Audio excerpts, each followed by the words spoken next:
In this video, I will be showing how to open the Word document and how to look at the interface, the user interface. So I will describe the user interface for the Word document.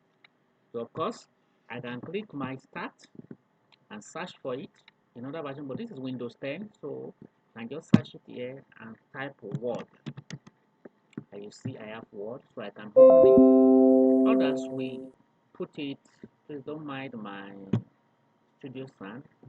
Others we pin it to the taskbar, and that's what I've done. You want to do that one, you just Word, and then you can come here, and if you say unpin from taskbar, if I've already pinned it, I'm not unpinning, I can also pin to start.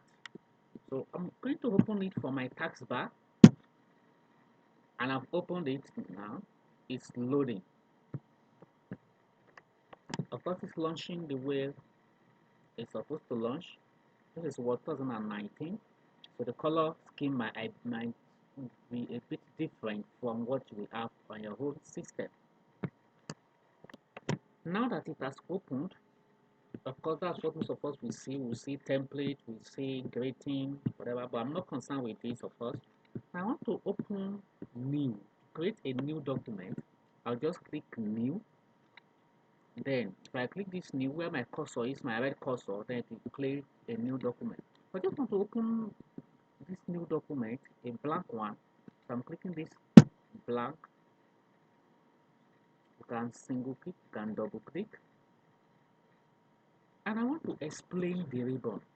So if you look at this interface, you see we have the blue color on top, then followed by some icons, then followed by a white area, and then followed by a footer like this where my cursor is moving around.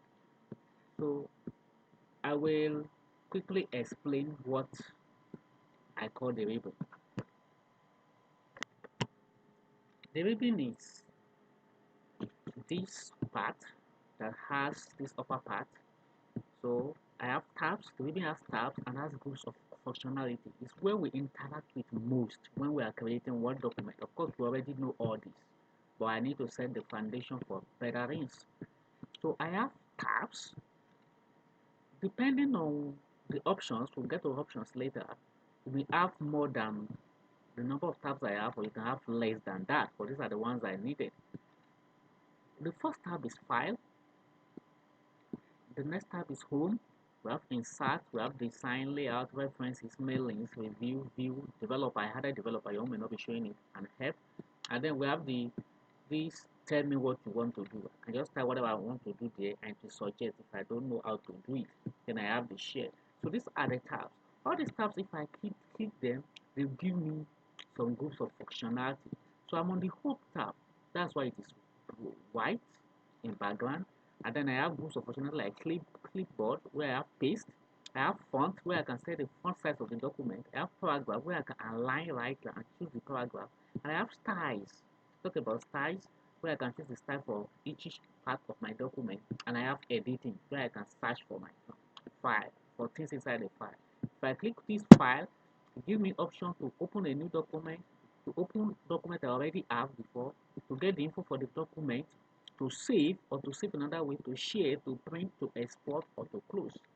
Then I can use this back button to go back. Then if I click this insert, I can work with other with illustrations, tables, add-ins, media, comments, header and footer, text and symbol. If I go to design, there are other groups of functionality that I have there.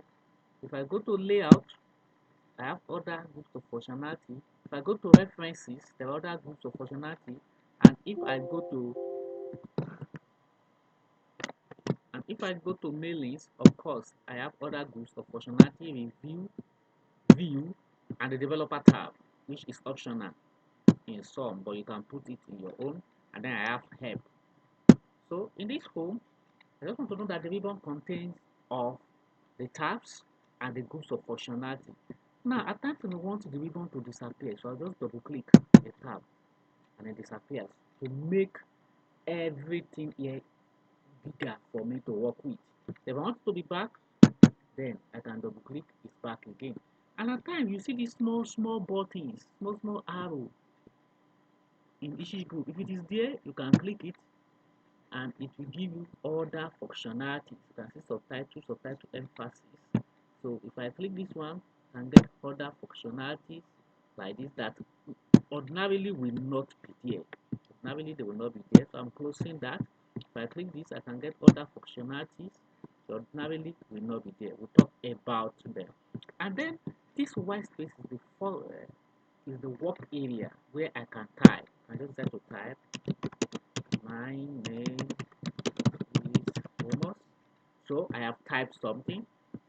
Of course, when we get to formatting, we look at how to make it bigger and things like that. And after the work area, I have the footer. This footer will show me the page, this page 1 of 1, the number of words, it is already there, and then it will tell me whether there are proofreading errors or not. And then I have macros, if I have macros rolling, and then there is a place for here for read mode. So I just wanted to show in a read mode, and if I should click it, it will just show the document in read mode alone. Then I have the print layout, which is the normal one we are using, and then we have the web mode. And I have a scale to scale the zoom level of this, so I can increase it. It zooms the document. It does not increase the size of the font, but it zooms the document. This is all about Ribbon. Of course, we have the quick access bar where we have here, but we already know all these things. This is not the basic class. But as we go ahead, we'll be using all these things. So it's an opportunity for us to know them again. So thank you. We'll move to the next lesson.